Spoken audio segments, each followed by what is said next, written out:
Brains in Motion with Mary McKone, EdD and Angela Zielinski, DPT. Please remember that this podcast is for entertainment purposes only. This is not medical advice, and this is just general discussion for educational purposes. Thank you. Enjoy. Hi, Mary. Welcome back. Well, thank you so much. It's so good to see you. Good to see you too. Thanks for being here. We are on part 2 of our auditory processing episode. We just had a wonderful chat with Dr. Judy Belk, and we learned about different pieces of the auditory processing system. And we ended that episode talking about how reflexes play a role in auditory processing and how it's so linked. And Mary and I wanted to follow up with more specifics because we did 18R in the first episode because that's kind of the most recognizable one that links our auditory system.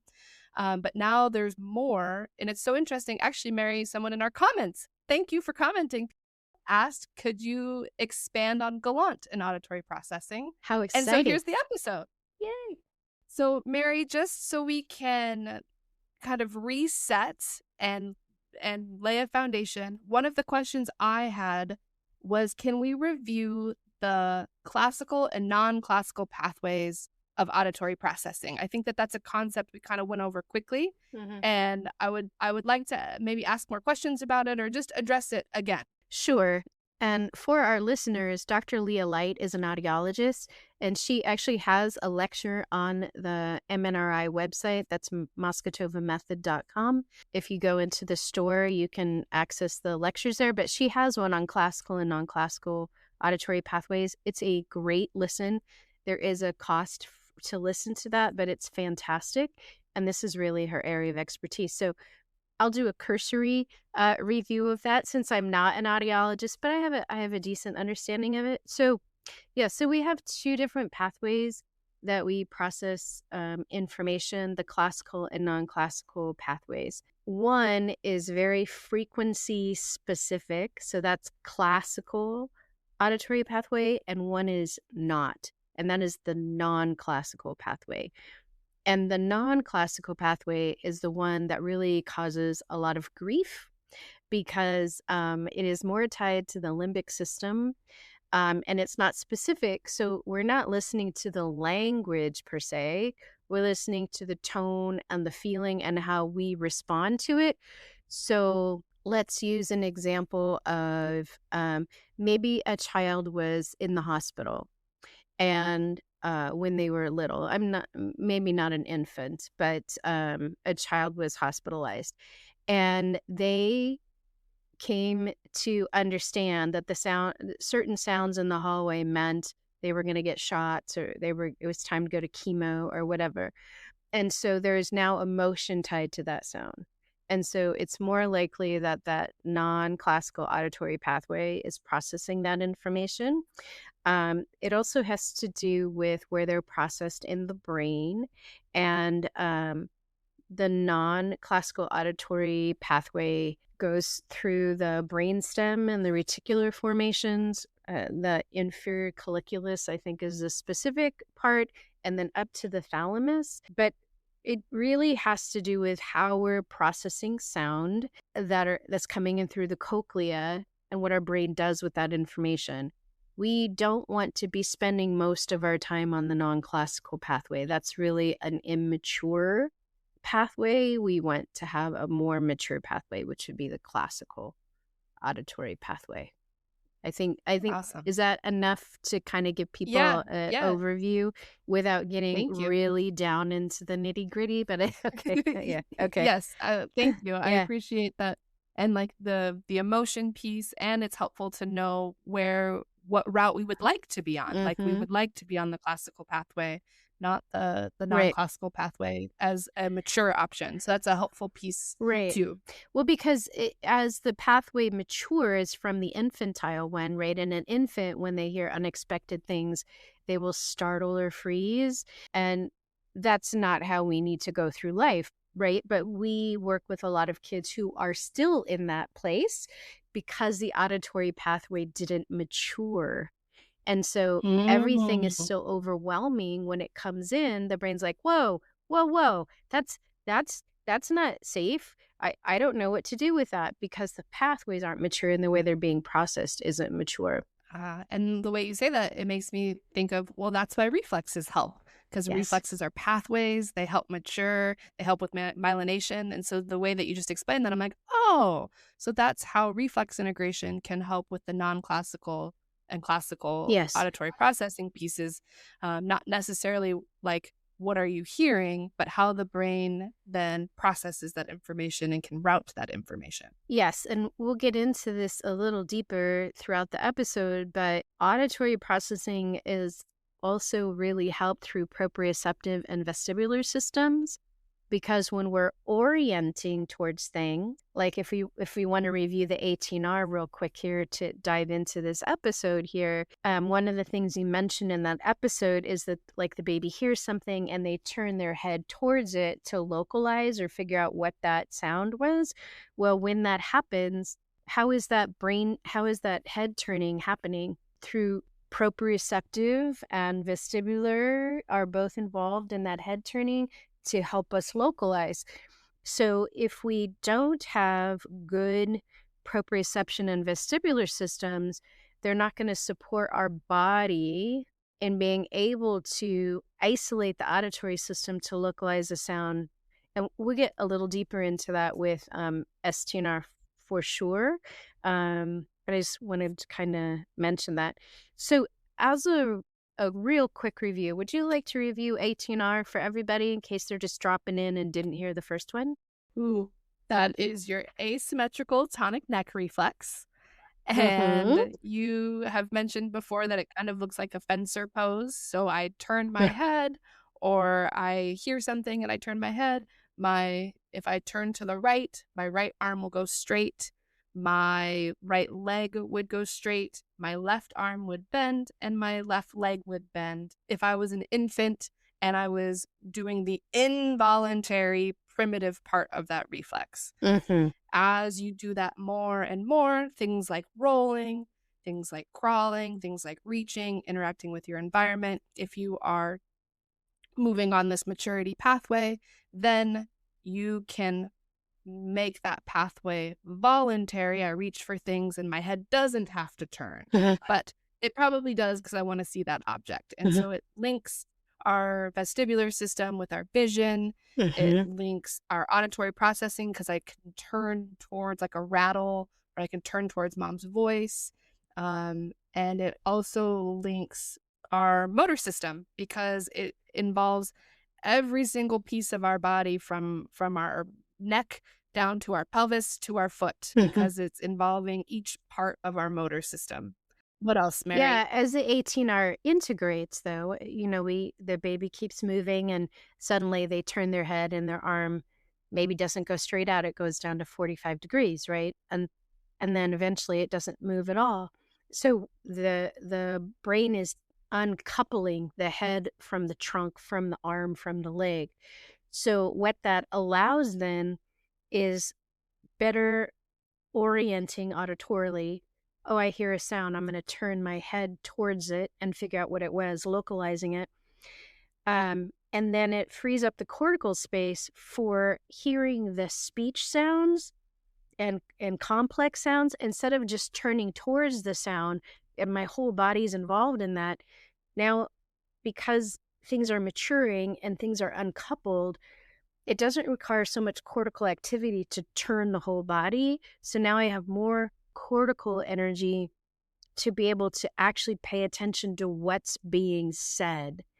So I see this a lot with kids that I work with that somebody said, for the first time today, I called his name and he turned and looked directly at me.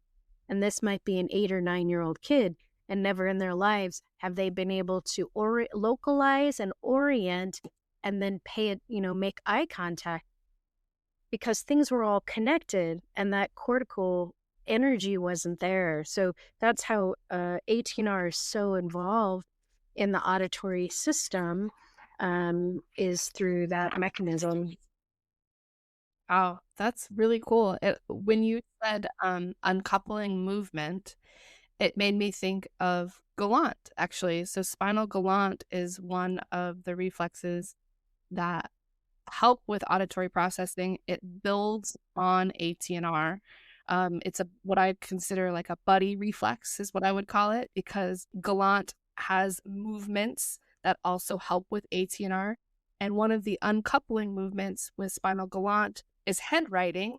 If you have an immature galant, your head always has to move with your body. Hmm. And once galant matures, your head can stay upright and your body can shimmy. You can dance Yeah. without having your head flow side to side.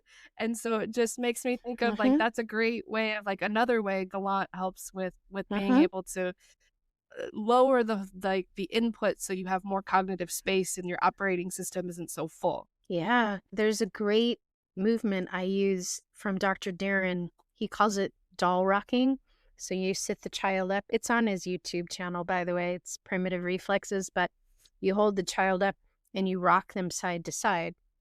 And at first, normally the kiddo's head just flops over, right? Because the head has to go where the body goes. But you'll see after about a month, the head stops flopping. And now I've already done all kinds of other things for spinal galant before we get there. And then there's an added layer where you put a beanbag on the child's head. And I usually ask the parents to put a mirror in front of them so they can see it. And now they have to consciously make the head go the other way. It's really fantastic. It really helps bring head writing on too. And then there's an active version. They can do it on their own too. But when you said that, I was like, oh, that's the doll rock. So cute. Well, you mentioned spinal galant. Are we done with 18R? Are we ready to move into I think spinal we galant? covered I think we did a good job. I'm gonna pat us on the back. I feel like we did a good job in Okay, our cool. other That's great. episode. So let's talk a little bit more deeply about spinal galant then. What does spinal galant do? Why is it so good for kids, Angela? Spinal galant is helpful for a lot of things.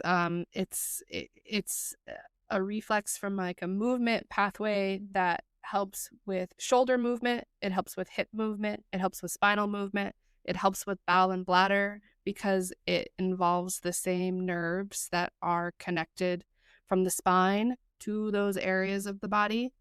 Um, and then it also is a big helpful one. You've talked about it before in previous episodes. And so you're going to help remind us of linking the vestibular system and proprioception Hmm. because the sensory stimulus for galant goes from your shoulder blade down to your hip, all along those paraspinal, the side of your back. So Yeah. you are dealing with all of your postural control muscles on the back. And so you are involving such a big system with such a simple reflex or what people think of as a simple reflex. Oh, that just helps with side bending, or galant just helps with being able to sit still in a chair, because I think of it as like a if it's really high, which it often is on one side with kids I work on or work with, is I'm sitting in a chair and my t-shirt touches my back, so I wiggle. And then it touches my back again, so I wiggle. And then I get yelled at to not wiggle so much. Mhm. And so, but more about tell me more about it, Mary, Okay. please. Well, if you were to give the sensory stimulus for galant, tracing down from the shoulder blade down to the waist on one side of the spine or the other, what would be the telltale sign that galant was active? A super wiggle. Super Is wiggle, what right? I mean, right, it's that lateral flexion, right? Generally, Yes, right? or a pull away or Yep. a twitch or Mhm. a depends, there's big reactions and small Mhm. reactions, but usually it's like a you can't see my face, but you wiggle and then you turn and look at the person. Right, like, That's "What? What usually was that?" Yeah. Well, and if kids are in quadruped and they're on all fours and you do it and it's active, they'll get that little bum wiggle, right? Yeah, Mhm. because they're going into lateral flexion. So that's like the telltale sign. If there's a response to stimulus, so once again, I will say, remember that all primitive reflexes have a sensory stimulus, but just because the sensory stimulus is gone does not mean the reflex is matured and integrated. It means it's no longer primitive. It means it has moved into the motor phase and now it is a primary reflex in Dr. Muscatova's verbiage. other researchers don't like have a separate word for it, but it's just the maturation of the reflex. And I really like the way she explains that because it helps people understand. Okay, sensory stimulus, the child does lateral flexion, they give you the bum wiggle. Oh, we have an active gallant. Okay, that's still in the primitive state. So we've got to do some sensory work on that first before we move into motor. And it can be active on one side or both. Is that correct? It can, and we have to remember from our discussions previously, the question is, did it activate on the other side if it's not showing a motor response, or is it matured? And so there's just some more questions to ask when you are looking at reflexes. And gallant's one of them, because if you only rolled one direction, like we talked about, gallant can be involved in that, or there can be an asymmetry with that reflex too. So, and generally I find the more complex the birth situation was, the more likely it is that gallant and 18R really, as you said, are buddies. So if you only had 18R on one side, you're not going to get gallant on that side either, right? So if you watch the Instagram videos, please don't. But if you're out there watching all the reflex videos on Instagram, you'll see that the people talk about enuresis or bedwetting, and the first thing that comes up is, oh, it's gallant, it's gallant, it's gallant. So I will say that gallant is by no means the only thing involved in bedwetting. So if you've done gallant and bedwetting is still there, there's lots of other things involved, including infections and parasites and all kinds of biomedical things. The autonomic nervous system can be very involved because when you're in fight or flight, the brain says, empty the bladder, prepare to run. So that can also be involved. So it's very complicated. But you made an interesting comment about the muscles for gallant are something about the nerves. From a Chinese medicine perspective, also, the muscle. oh yeah, Yes, the muscles of spinal gallant run right over the bladder meridian as well. yes, I agree. So when gallant is stimulated, you're also stimulating the bladder meridian, and if you think about a baby sleeping in bed or a child, and they're moving around in bed, if they happen to touch their back just the right way while they're moving around, a lot of the kids we work with are very active sleepers. They may trigger that bladder meridian and then empty their bladder. Yeah, also true. So you asked about nerves, Mary. Bladder control is managed by multiple spinal nerves, but it says primarily the S2 to S4 or sacral nerves 2 through 4, and the lumbar region, lower thoracic region of T12 to L2 regions of the spinal cord, which is right at the ending stimulus for gallant. And there you have it. Yeah. So there is a direct connection, but it may not be the answer for all kiddos.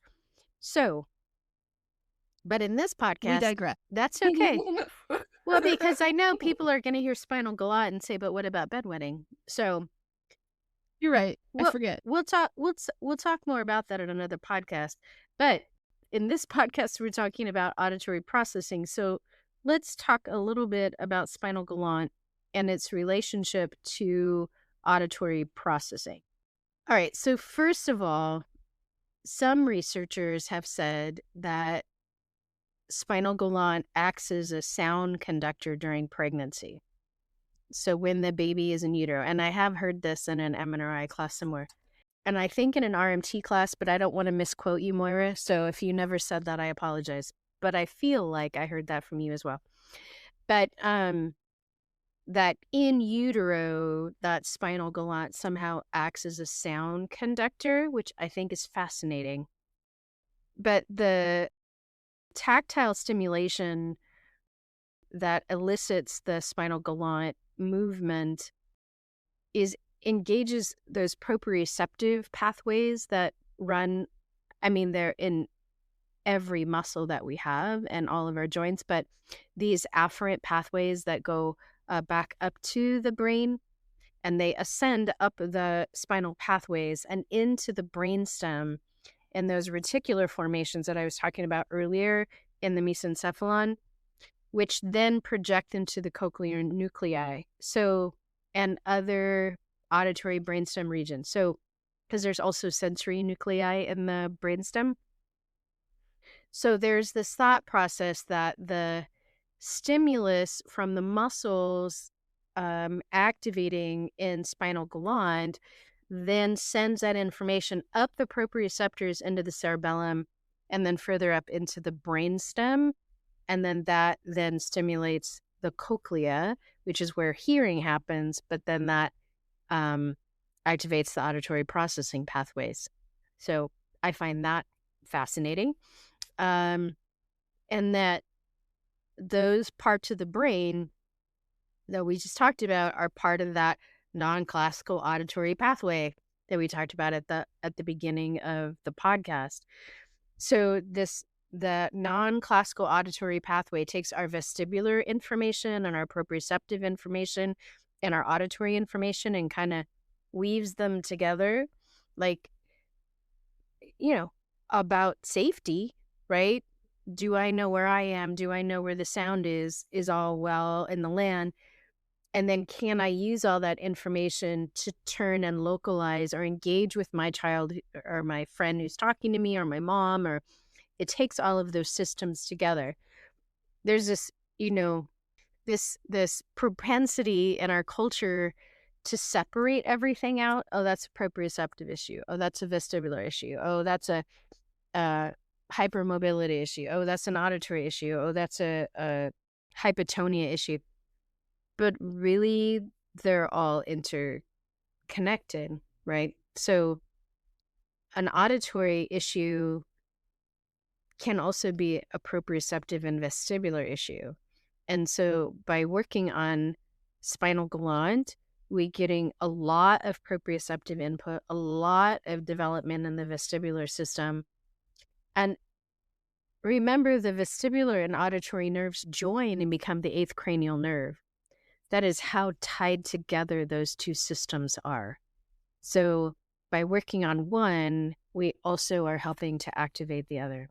When you say that, Mary, we had talked about before how posture is such a big foundational piece and how Yes. reflexes help with posture.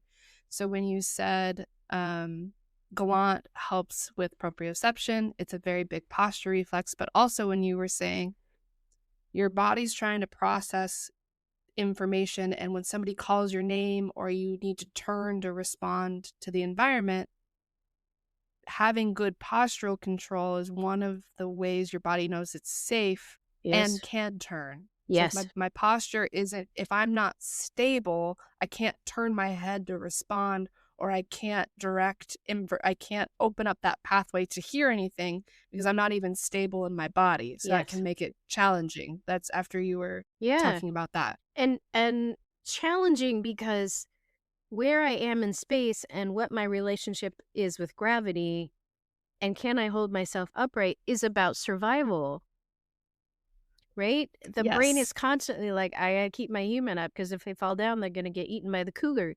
So how do I keep this body up? It will rob all of your cognitive energy to keep you upright and stable if you don't have good postural support, if we don't have good proprioceptive input, if we don't have good vestibular function.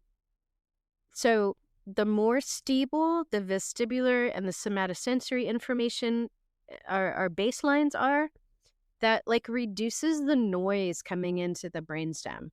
So like when all these systems are weak, everything's like flooding in, right? And the brainstem's like, dude, could you just turn that down a little bit? That's a lot of information.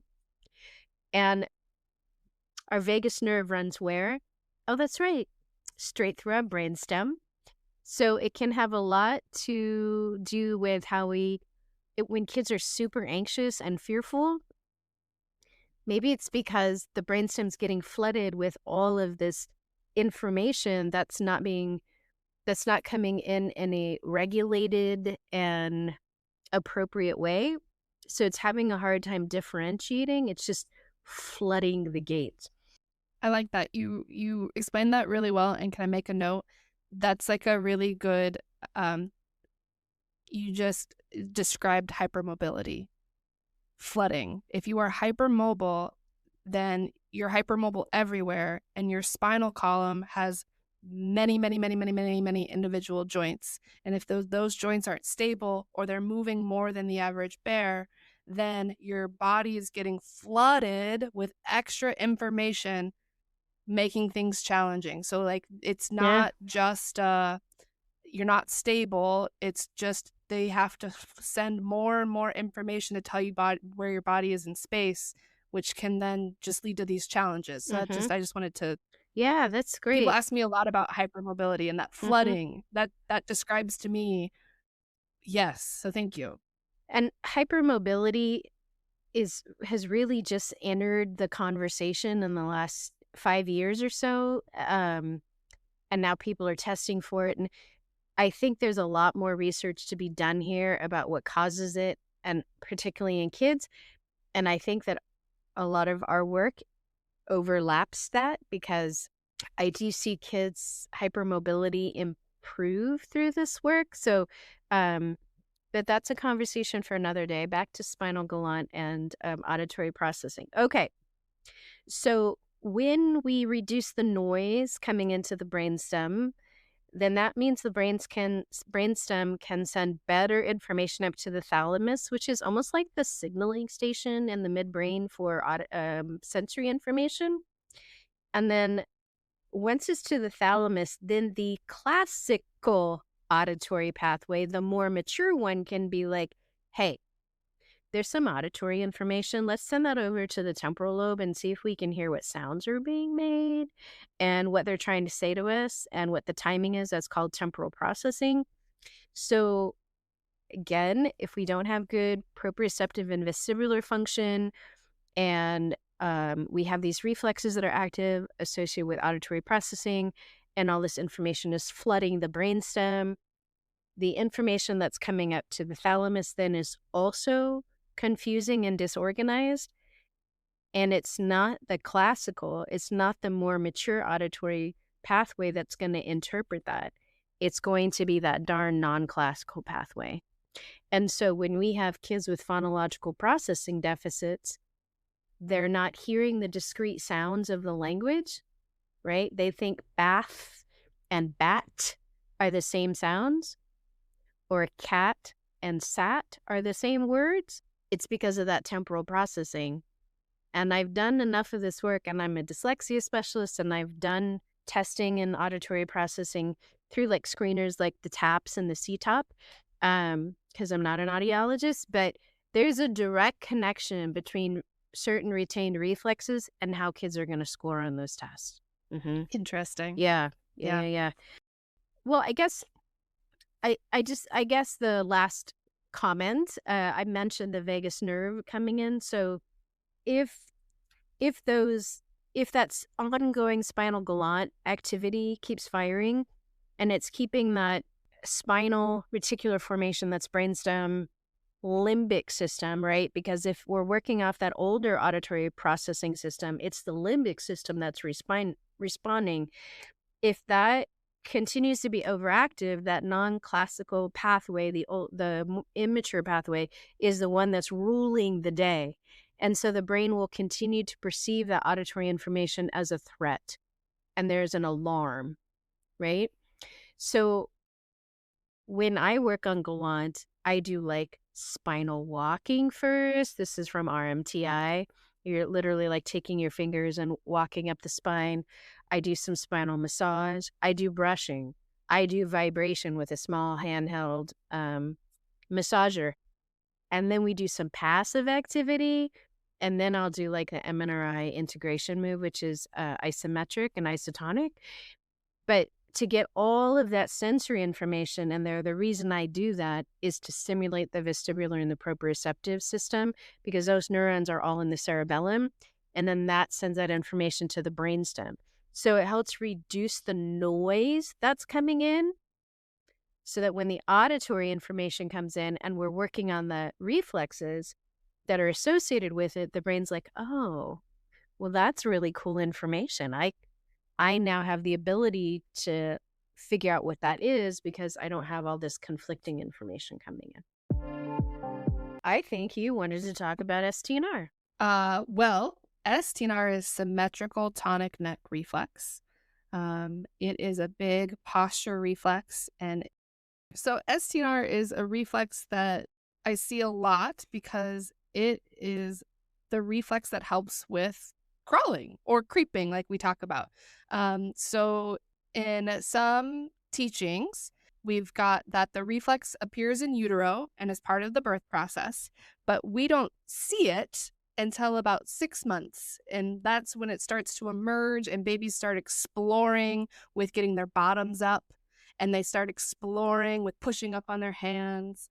And then if all is going well, they use it to explore hands and knees crawling or creeping. Well, wait just a minute, Miss Angela, because on every video I see online, kids are on all fours, they're in quadruped. So there's other parts to STNR. I'm being facetious here. I do know this information, but Mary knows this information very well. Yes, Mary, there are 3 positions or 3 parts to STNR.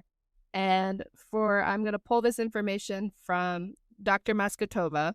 I've got the position 1 is what I fondly refer to as big mouse. Your head is down, my elbows are bent, and my bottom is up, and I'm on my knees. So it kind of looks like, I don't know if there's like a child's pose with a bottom up. yeah, babies sleep like this or they lay in their crib like this all the time.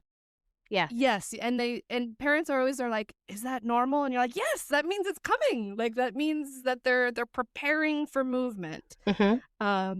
Position 2, they call it Sphinx position. I like to call it happy puppy. And that's when you are sitting on your heels. You've got both arms in front of you straight, and your hands are on the floor. So this is the important note. Your feet and knees are touching the floor, and your hands are touching the floor at the same time. Because babies who struggle with this reflex or who are working on maturing this reflex, I see a lot of babies love to cheat. And the parents will be like, "Oh yeah, they're on their knees," but you'll never see their hands touch the floor. Right. Or they can touch the floor with their hands, and then their backsides straighten out. Yeah. Their legs go straight. So, or they'll kind of scoot their legs out to the side. So they're right. So they're kind of like side sitting with their hands out. But yeah, you were right. It's those heels under you, sitting with your, knees bent, feet right underneath your bum, and hands are out and flat. Yeah. And then you can move to all fours or hands and knees crawling or creeping. That's when you can move to quadruped after these 2 positions have shown up and led the way. And for an infant, or when they're starting to get into quadruped, they'll often do this little bounce, right? So they're sitting on their heels and they bounce up and they bounce out. That's actually a movement for STNR and RMTI, is you actually take babies through this little butt bounce to get them up to help activate that. I would like to say that this W sitting thing, everybody online says W sitting means STNR is active. But, oh, yes, that is a widely held, it is everywhere online, yes. What's your response? Because my response is, yeah, my response is, that means the infant couldn't get into STNR2 correctly. They couldn't get their feet under them. So is STNR the problem, or is it really more likely Bauer crawling? Because in Bauer crawling, when they're doing commando crawl and they're pushing off with their toes and doing the crawl across the floor, they're developing their hip flexors, which then allows them to get their legs under them. Underdeveloped hip flexors mean I can't bring those legs together underneath me. So when I see that, I don't think STNR. I think, oh, we're going to have to back up. And in my practice, at least, about 90% of the kids who didn't creep on all fours also did not commando crawl, or they did not commando crawl crawl correctly. They might have drug one leg, or they only mostly use their arms and the legs were not involved. That development of those hip flexors is what allows baby to like rock into the STNR position so that they can start crawling on all fours or creeping on all fours. So, Angela, oftentimes we work with kids where it just seems like they can't really even get into the correct position, even if it's in position 2. Like, what's your take on that when you see that? So I think of it as that part of the reflex didn't emerge or activate. So like I call it, in my head, I call it hypo and in quotes, but that just means it's low, which means I didn't have all the parts before me to be able to come out properly. So when you say you need Bauer is supposed to come before STNR.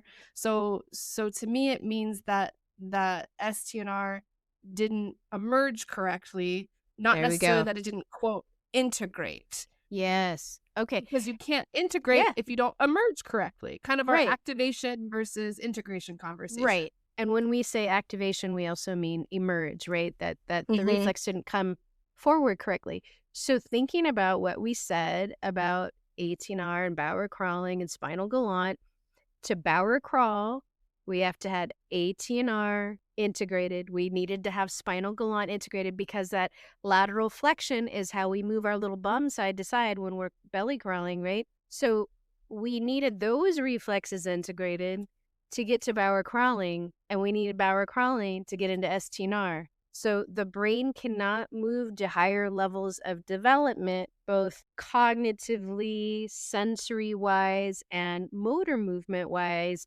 when we have these missing pieces. So that is such a really important point for us to reiterate with our listeners that, you know, any website or YouTube video you see about STNI, they're going to have kids in quadruped, and they're probably doing cat-cow or something like that. I think cat-camel is what some people call it or whatever. But if the reflex hasn't activated or emerged correctly, Angela, would that be the appropriate course of action to go straight to part 3?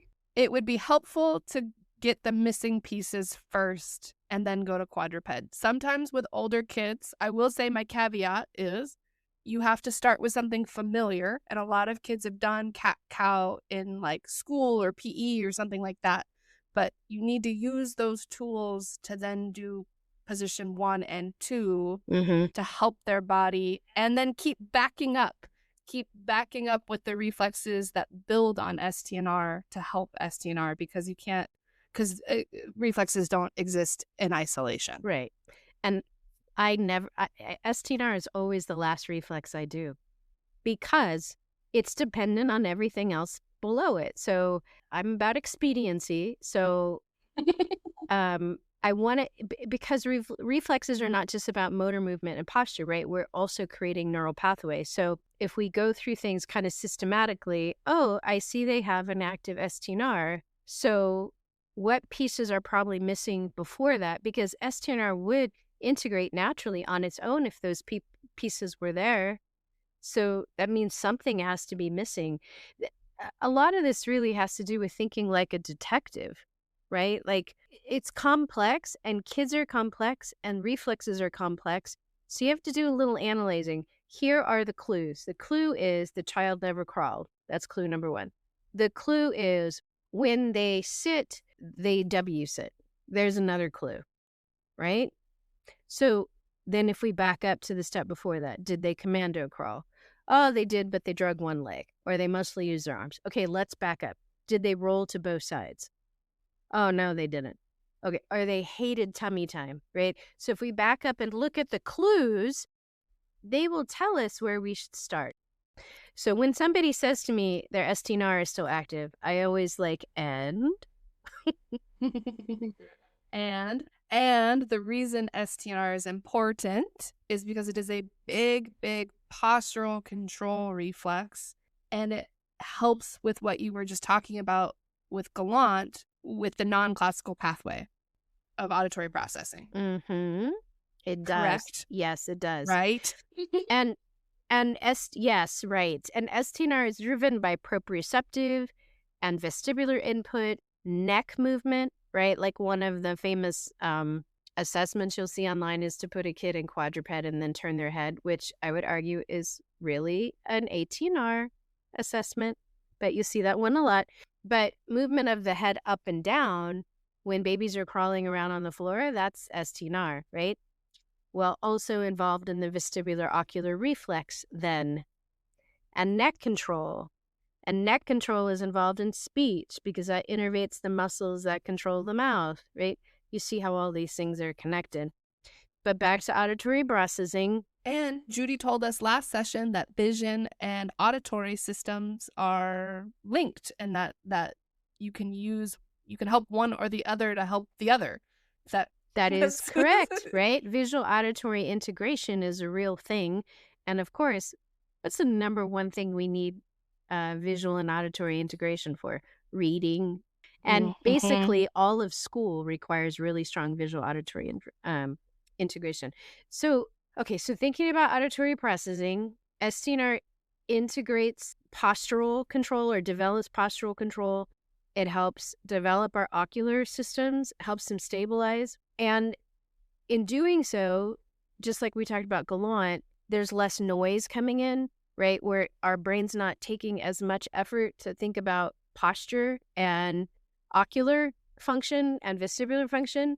And so we have all that more cognitive energy to use to work on top-down auditory processing, meaning we're listening by choice and not by reacting. I'm going to say that again. By choice. Listening by choice and not by reflexive response.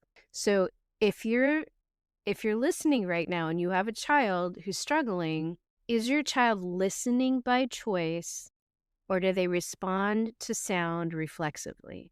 If their world is contingent on responding to noises and speech and sounds reflexively, this is why they have auditory processing issues. This is why reading is a struggle. This is why sitting in class and following directions is a struggle. And this is why filtering out, like it's called auditory figure ground. Should I listen to the teacher or the pen that's tapping behind me or the door opening or my friend that's whispering in the back? I can't do that because I'm responding to sound reflexively, and everything might be a danger to my survival until those pathways are matured. And every reflex that we've talked about this evening is involved in that because no reflex lives in isolation, right? Yeah. I also really like this note because I have a little that I'm working with. And in order to participate in circle time, he chooses to lay on the ground. Yes. To participate in the group circle time. Yes. And so Mary has this great note where when STNR is active or isn't functioning correctly, a child must often choose between using their body to hold themselves up and using their cortex to listen. Yep. So if you can reduce your postural load, like laying on the floor, I can listen better. I can listen by choice. Yes. But if I'm upright, my postural control, my STNR is active, I'm struggling with just being upright, I then can't listen by choice. I then have to use my brain to hold myself up and to process other information, and I start to just react. Is that? Yeah. And I've mentioned this before, but in my own life, both after my brain injury and even now with all the degeneration in my spine, things are pretty stable right now. But when they get really inflamed and I'm starting to lose postural control, in order to process information well, I need to be horizontal. I need to take gravity out of the mix and lay down. And then my brain's like, sure, did you want to listen to a webinar or answer emails? Great. If I try to do that sitting up, I just brain fog. I cannot concentrate. And it's because my brain is like, oh, no, I don't have any more energy for that. We're just trying to keep you upright. So yeah, you don't get to do that today. But I can articulate that. So for our kiddos who've always lived in these bodies, they don't know because that's the only way they've ever experienced the world.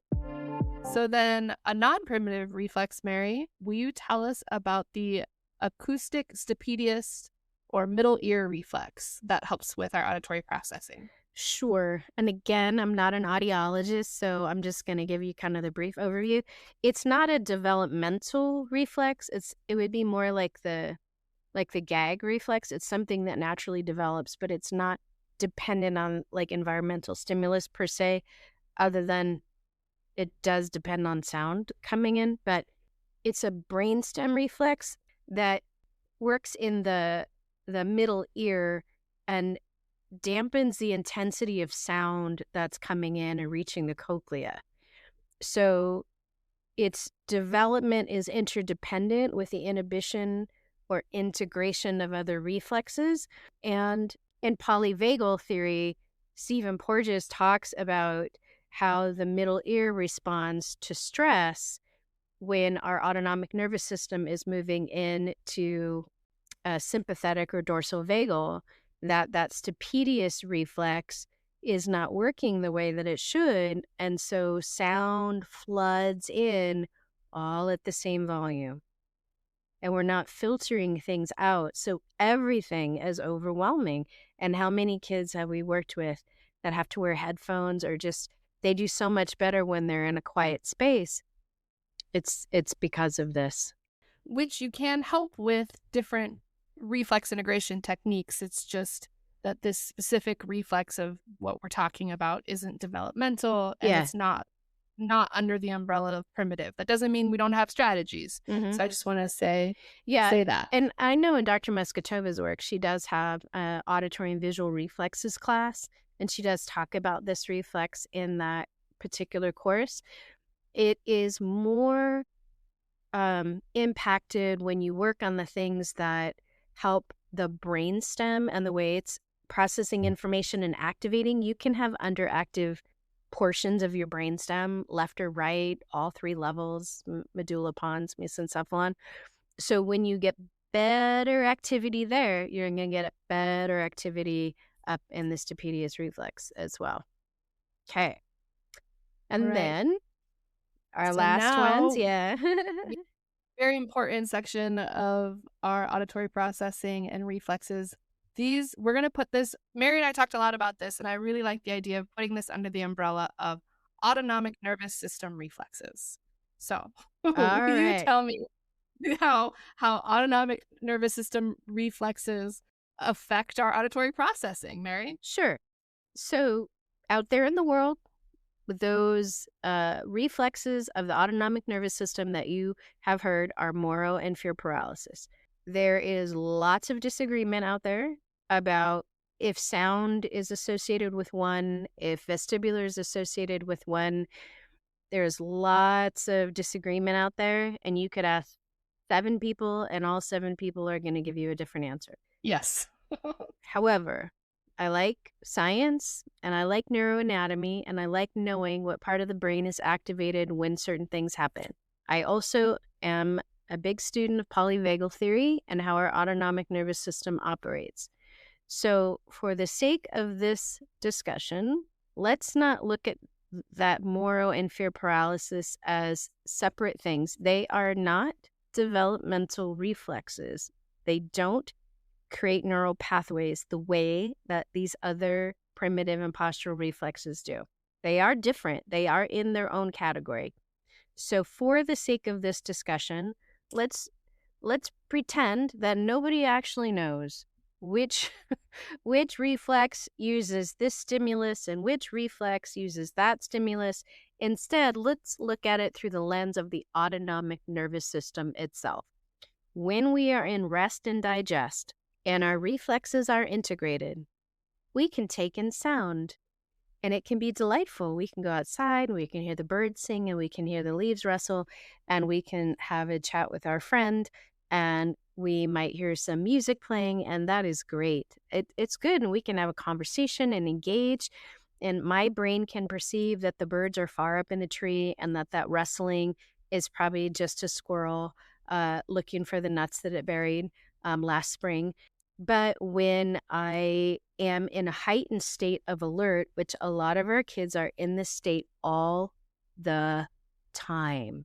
When we are in sympathetic, when our brain perceives there is danger, it directly affects our ability to process auditory information. Like I just said a couple minutes ago about the stapedius reflex, we will divert to that non-classical pathway. Our limbic system is highly involved. We are not perceiving individual sounds and words. We're listening more to tone and the rhythm of language, but we're not hearing. Like, have you ever been so stressed out and somebody's trying to talk to you and you just like put up your hand, you're like, not today, Zurg. That's from Toy Story, by the way. It's one of my favorite little sayings ever. Not today, Zurg. Don't talk to me, because you literally can't process auditory information when your vagus nerve says danger, danger, because words don't matter when your brain thinks you are in danger. They just don't matter. So the ascending auditory pathways, which go to the cochlea and the root neurons and through the brainstem circuit, I don't have to go that deep into it, but there's some modulation that happens in our auditory system. But when we are in the sympathetic, or even worse, dorsal vagal, we don't get that same modulation. So everything can feel like it's coming in at the same volume. We can't distinguish individual words. And so you're trying to have a conversation with a child and they've already shut down. There's no conversation to be had. But even just in daily functioning, when kids are in sympathetic or dorsal vagal, most of their day, they are not processing auditory information correctly, because the brain perceives most auditory information as a danger to survival, because there is no gating going on of that information. There's no modulation. Which then makes school really tough because you Right? are just trying to survive your day. Right. Yeah, Forget about playing, forget about hanging out, forget about enjoying your day. You're just trying to see where the threats are coming from. right? Even being out on the playground. So I'm a 7-year-old little girl. I'm out on the playground. I've got 500 other kids out on the playground who are screaming and talking and laughing and giggling. And, the chain, something's, oh, they're playing tetherball. So we're getting that ting, ting, ting off the metal. And kids are running past, and there's adults talking. The amount of sensory information that is happening out on a playground is so much. And then inside a classroom, you also have the cognitive aspect. So for our kiddos with these developmental challenges, as we talked about earlier, Angela, they're having a hard time keeping their posture up and staying upright and knowing where their bodies are in space. So a lot of our cognitive energy is focused on these lower brain activities about survival, which then prevents our auditory information from processing correctly, because it's so dependent on posture and proprioceptive vestibular input. And then we're supposed to be doing all these cognitive tasks. We're listening, we're writing, we're reading, and we're sharing with a partner. And our brain's like, I don't know who you are, but that's not just going to happen today. Nope, not going to happen. Yeah. But if you take a kid in a quiet environment at home, my parents say this all the time, well, we do this skill at home and they can do it perfectly. And they go to school and they can't do it. And because what you did is you took all the sensory information out of the way and you allowed them to do it in a quiet space with somebody they trust. That looking at them from a developmental standpoint, they have the cognitive ability, but the lower levels of the brain are interfering with that, which would be a great way to cue up our next session, which is going to be on cognition and academic learning. Yes, yes. Which auditory processing plays such a big role in. Huge. And we're learning all of these reflexes play a big role in, because everything's so interconnected, and you help one and you help the other, which is nice to know. But it's also tough, because if one isn't functioning as well, that means other things aren't functioning as well. Yes. Yes. Absolutely. So if you have other questions about this topic, you can always leave a comment, and Dr. Angela will pick up that comment, and we can always address it in a later podcast, because we'd love to hear your feedback about what we talk about if you found it helpful. So please don't be afraid to comment on the podcast. And Kind things only, right? And I really liked what you said about Dr. Leah Light and MNRI. There's so many resources. We're just out here talking just to bring awareness, right? But there's so many other great people doing good work. So yes, I can drop a link of that in the show and like the little show notes. Oh, that would be awesome. Yeah, like we said, there's a cost to it. I think it's $50. It is a really, really outstanding webinar now, and I know they just reran it again a couple of weeks ago, but I missed it. I was meeting with folks, but it is in the store there. So there's a great book. It's one of the first books I read about auditory processing. It's called When the Brain Can't Hear. I read that 2002.